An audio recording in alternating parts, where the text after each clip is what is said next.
سیاسی میدان کی ہر بڑی خبر سے آگاہ رہنے کے لیے ہمارے چینل آزاد سیاست کو سبسکرائب کریں اور بیل آئیکن کو پریس کریں۔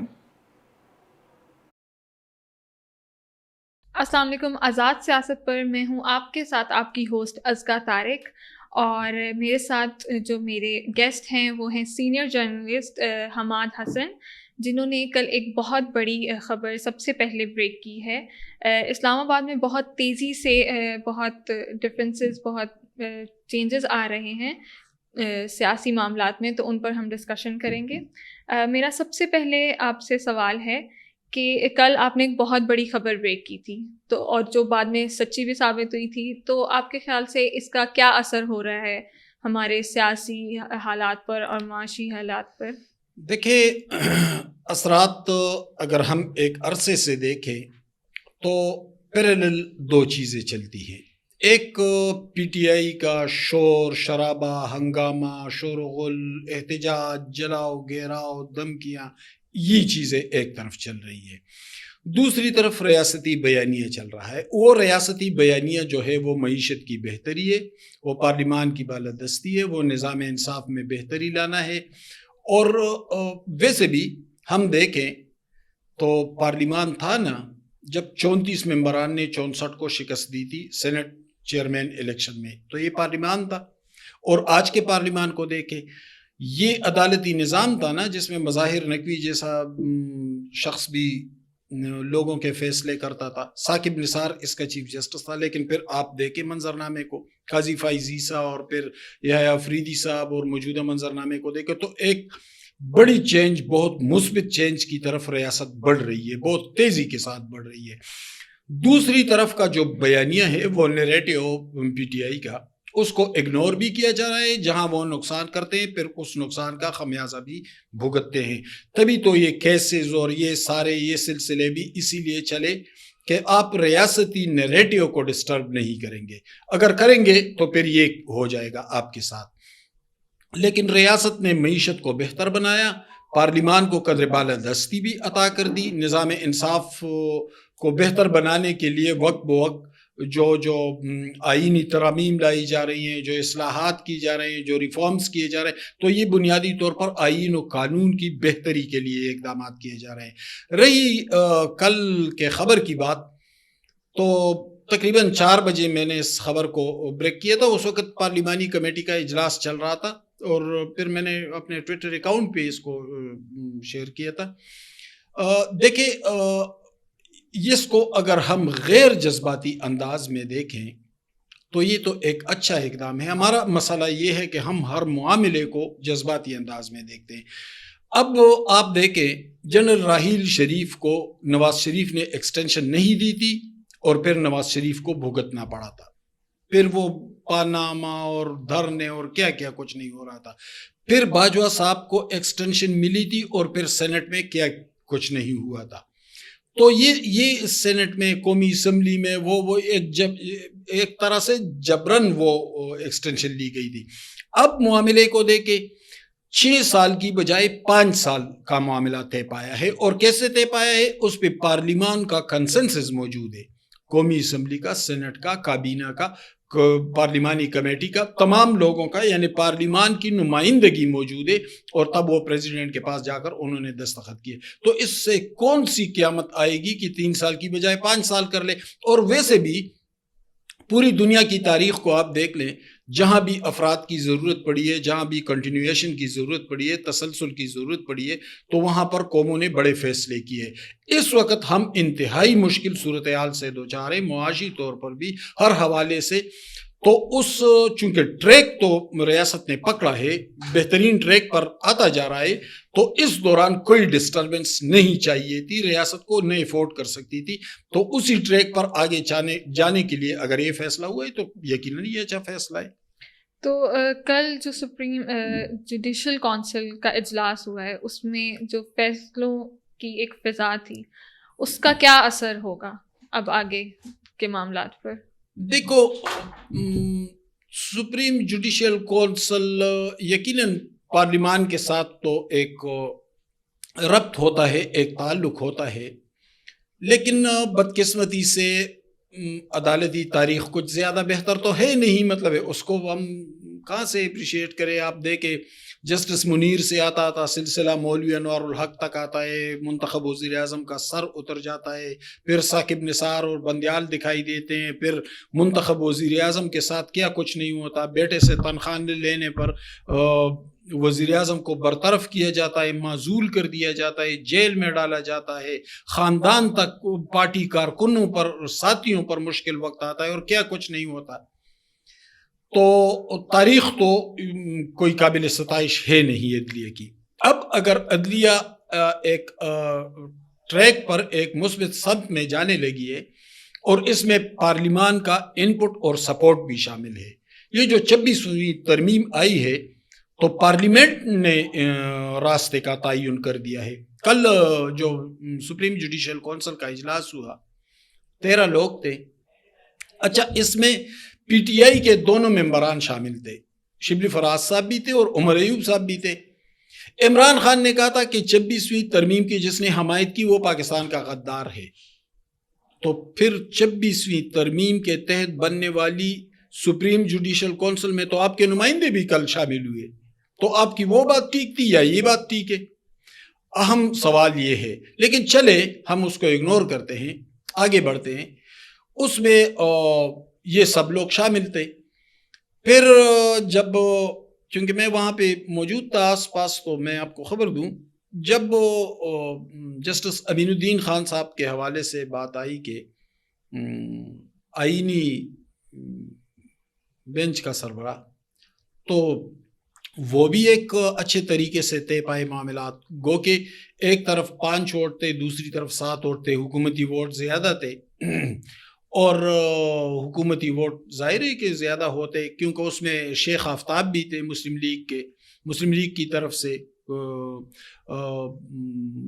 روشن خورشید بروچہ جو اقلیتی ہے وہ بھی تھی، پاکستان بار کونسل کے نمائندے اختر حسین صاحب بھی تھے، اٹارنی جنرل اور وزیر قانون بھی تھے، جسٹس امین الدین خان صاحب. یہ اس طرف کے ووٹ کی بات کر رہا ہوں.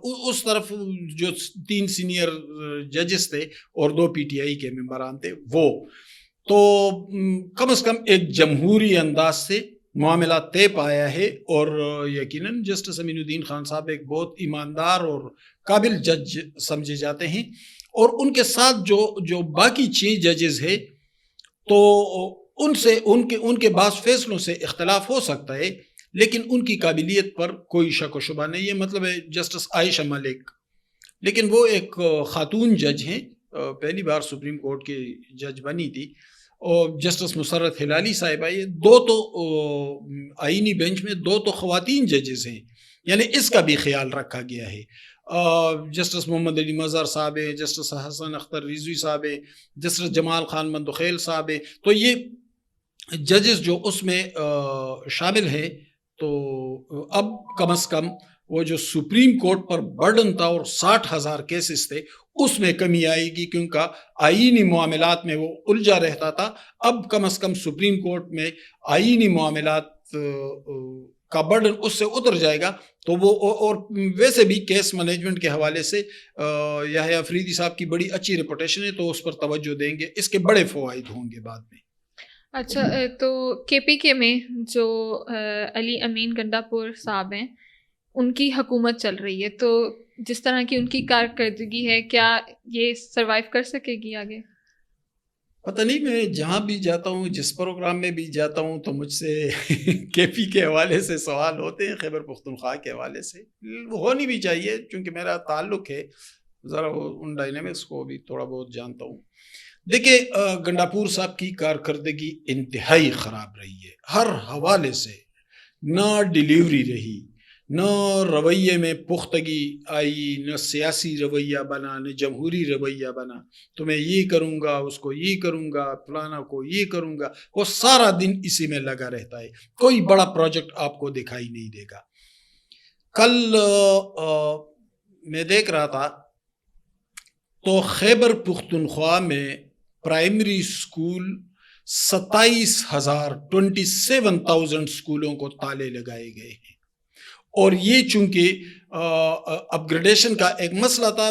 پچھلی حکومت محمود خان جب پی ٹی آئی کے چیف منسٹر تھے, انہوں نے تو وہ اساتذہ اس پر فریاد کر رہے تھے کہ ہمارے ساتھ وعدہ ہوا تھا قانون سازی, تو اس کو کم از کم امپلیمنٹیشن اس کی جائے. لیکن گنڈاپور صاحب کو احتجاج سے, لاہور جلسوں سے, دھمکیوں سے, اس سے فرصت ملے گی تو وہ انتظامی معاملات پر توجہ دیں گے نا. چونکہ کوئی توجہ نہیں دی جا رہی تھی, اساتذہ بیچارے بار بار فریاد کرتے رہے. بالآخر ان کی جو یونین ہے ٹیچرز یونین, تو انہوں نے یہ فیصلہ کیا کہ ہم نہیں پڑھائیں گے اور اسکولوں کو تالے لگائیں گے. اور یہ تمام اساتذہ کہتے ہیں کہ ہم پشاور میں جا کر دھرنا دیں گے. اگر 27,000 اسکولوں کے اساتذہ آئے اور ایک اسکول میں ہم صرف 4 اساتذہ, سوچ لیں کہ چلو 4 اساتذہ آئے, اور 27,000 اسکولوں, تو 1 لاکھ سے یہ تعداد اوپر بنتی ہے. یہ آئے اور پشاور میں بیٹھے دھرنا دے تو کیا صورتحال بنے گی؟ حالات تو ویسے بھی وہاں جو ہے اوپر سے ساری ہوائی باتیں ہو رہی ہے, کرپشن رک نہیں رہی ہے, گورننس کی صورتحال انتہائی ناگفتہ ہے. اوپر سے یہ بھی کہہ رہے ہیں کہ ہم پی آئی اے خریدیں گے. بھائی پختونخوا حکومت کا جو چیف منسٹر کا ہیلی کاپٹر ہے وہ ایک عرصے سے روس میں کھڑا ہے, جسے ریپیئر کے لیے بھیجا گیا تھا, اور انہوں نے ریپیئر کر کے وہ خط پر خط لکھ رہے ہیں کہ بھائی آپ کا ہیلی کاپٹر ریپیئر ہوا ہے, برائے کرم اس کو واپس لے جائے اور ادائیگی کر لے. اس کو کوئی نہیں لا رہا ہے. یعنی ایک ہیلی کاپٹر مینیج نہیں ہو رہا ہے. ایک کارخانے میں جو تقریباً 22-23 مرلے پر واقع تھا پشاور انڈسٹریل اسٹیٹ میں, وہاں پر آگ لگی, 3 دن تک اسے نہیں بجھایا جا سکا. یہ تو کیپیبلٹی ہے. جب اس معمولی کاموں کو مینیج نہیں کر سکتے تو پھر وہ پی آئی اے کا دعویٰ کہاں سے کر رہے ہیں؟ وہ تو چونکہ ایک اسد کیسر کے ایک قریبی ساتھی ہیں, وہ کئی پی آئی اے میں ملازم رہے تھے, آج کل اس کو سیکرٹری اسمبلی بنا رہے ہیں. تو چونکہ ان کو پی آئی اے کے سروس کا تجربہ ہے اور وہ چاہتے ہیں کہ یہ ہمارے ہاتھ آئے, تو اسد کیسر اور گنڈاپور ایک پیج پر آ گئے ہیں اس سلسلے میں, اور پی آئی اے خریدنے کے لیے خط لکھ دیا. ایک کارخانہ مینیج نہیں ہو رہا ہے آپ سے, ایک ہیلی کاپٹر کو آپ واپس نہیں لائے, 27,000 اسکولوں کو تالے لگے ہیں, اور آپ کہتے ہیں کہ ہمیں پی آئی اے جیسا بڑا ادارہ دے دے, اور آپ خریدیں گے کہاں سے؟ آپ کا صوبہ تو 1,000 ارب سے زائد کا مقروض ہے. اس نے جو بٹ دیے وہ تو 85 ارب سے زیادہ ہے, 85 ارب سے. تو آپ پیسوں کی ادائیگی کہاں سے کریں گے؟ بس وہ صوبہ ہے اور انتہائی بدقسمت عوام ہے وہاں کے, سمجھ بوجھ ہے نہیں, سیاسی شعور لوگوں میں ہے نہیں, ڈیلیوری کی بجائے جذباتی انداز میں جڑے ہوئے ہیں. ورنہ اسی صوبے کے وزیر اعلیٰ حیدر ہوتی بھی رہے تھے, 9 یونیورسٹیاں بنائی تھی این پی کے امیر حیدر ہوتی نے. لیکن المیہ یہ ہے, وہی امیر حیدر ہوتی ہار گئے. لیکن المیہ یہ ہے کہ سب کچھ جو ہو رہا ہے وہ جذباتی طور پر ہو رہا ہے, حقائق سے دور ایک فضا ہے, اور اس کا خمیازہ پوری پختون قوم بھگت رہی ہے. اگر یہ صورتحال رہے تو زیادہ دیر مشکل ہے کہ یہ حکومت چلے. میری پریڈکشن یہ ہے کہ 1-2 مہینے تک تو صورتحال جوں کی تو رہے گی. لیکن اگر یہی صورتحال رہی, سیاسی رویہ بھی یہی رہا, دھمکیاں گالم گلوچ یہی رہے, ڈیلیوری کے حوالے سے زیرو کارکردگی رہی, تو پھر دسمبر کے بعد چلنا بہت مشکل ہو جائے گا. تو میرا آخری سوال یہ کہ اس سب کا پھر آپ کے خیال میں حل کیا ہے؟ اس کا حل دیکھیں, سیاسی حل تو نکالنا ہوگا. یعنی آپ اگر پچھلے دنوں گورنر راج کی باتیں ہوتی رہی پختونخوا میں نے اس وقت بھی کہا تھا گورنر راج نہیں لگے گا, اور نہیں لگا. جو موجودہ بیانیہ ہے ریاست کا, وہ سب کو کھیلنے کا موقع دے رہی ہے, وہ کہتے ہیں کہ ریاست کو ڈسٹرب نہ کریں. ریاست یہ افورڈ نہیں کر سکتی, معاشی صورتحال بہت خراب ہے, ہر طرف سے صورتحال بہت خراب ہے. ریاست کو اٹھنے دے, پھر آپ جیسے سیاست کریں, لیکن کم از کم اس فریم میں رہیں گے جو آئین و قانون کا فریم ہے. تو وہاں پر گورنر راج نہیں لگا, حالانکہ گنڈاپور کے کنٹرول میں کچھ بھی نہیں ہے. اس لیے نہیں لگا کہ اسمبلی فلور پر گنڈاپور کو اکثریت حاصل ہے, مقبولیت تو چونکہ تھی. اب پی ٹی آئی کے اندر بہت سی دراڑیں نمایاں ہو گئی ہے. یہ آپ دیکھیں, جنید اکبر, شکیل خان, عاطف خان, شاہرام ترکائی, بہت سارے گروپس اس میں بن چکے ہیں. اور امکان اس کا یہ ہے کہ یہی گروپ, اگر یہ صورتحال رہی تو یہی گروپ گنڈاپور سے بغاوت کر جائیں گے, اور جو تھوڑے بہت اپوزیشن موجود ہے اسمبلی میں, پھر ان کے ملاپ سے شاید آنے والے وقتوں میں کوئی حکومتی ڈھانچہ تشکیل پائے. پھر آپ کا بہت بہت شکریہ ہمارے اس پوڈ کاسٹ میں آنے کا. آپ کو ضرور ہم دوبارہ بلانا چاہیں گے تاکہ ہماری انفارمیشن میں اور اضافہ ہو. شکریہ آپ سب کا ہمیں جوائن کرنے کے لیے, اور ہم دوبارہ حاضر ہوں گے ایک نئی پوڈ کاسٹ کے ساتھ. شکریہ.